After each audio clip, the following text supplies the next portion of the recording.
Great. And what is your job description?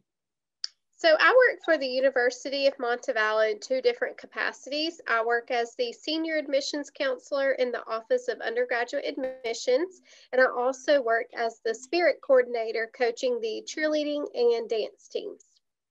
Great. And as you know, we are working through a pandemic. How has that affected you and your workspace? I'm sorry, could you repeat that question? Yes. As you know, we are working through a pandemic. How has that affected you and your workspace?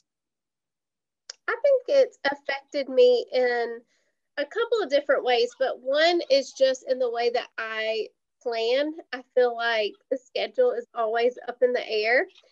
Even when I do have something planned, I feel like it could change or maybe even not get approved because of either CDC, the university, or varsity guidelines. So just having to learn to be even more flexible than I feel like we already are is one way. And then in the other, when you talk about the space, in our practice space, we just have to be more mindful of the guidelines, social distancing, so making sure that we stay 6 feet apart, making sure the students, what they bring into practice, whatever that may be, stay 6 feet apart, sanitizing any shared equipment, including our mats. Right. And what would you say would be the most difficult thing for you and your athletes as you practice in this pandemic? I think the most difficult thing is just being mindful of health and safety, but also trying to maintain and grow relationships within the teams.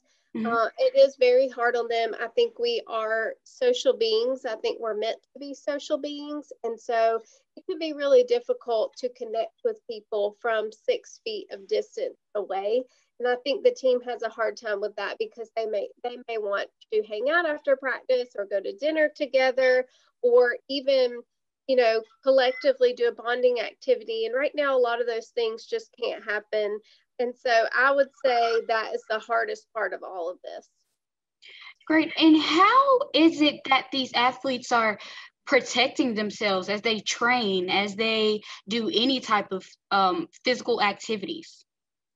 One way is by staying 6 feet apart. I think most of the guidelines will say that that helps more than anything, but we also wear masks throughout practice.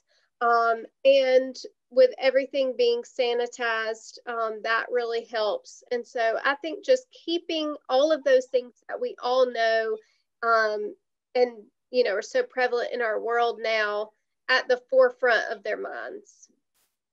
Great. And how long do you think this pandemic is going to last?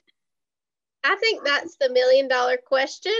I have no idea. I just try to stay focused on positivity, hope, moving toward the future. We plan to compete at UCA UDA Nationals in January in Orlando, Florida. And so just continuing to be better every day.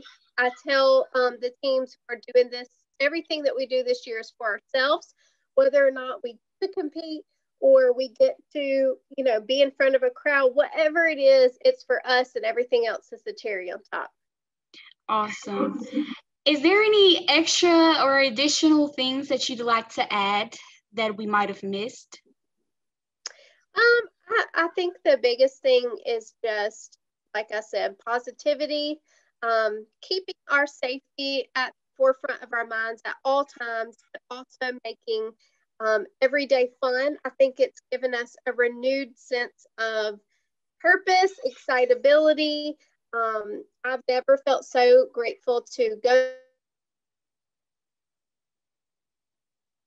to my job, to be around other people, practice. And so I think just really using that momentum to our benefit, no matter what it is. Awesome. Well, that concludes our interview. Thank you for taking the time out to have this interview with me, and I wish you a great rest of the day. Awesome. Thank you.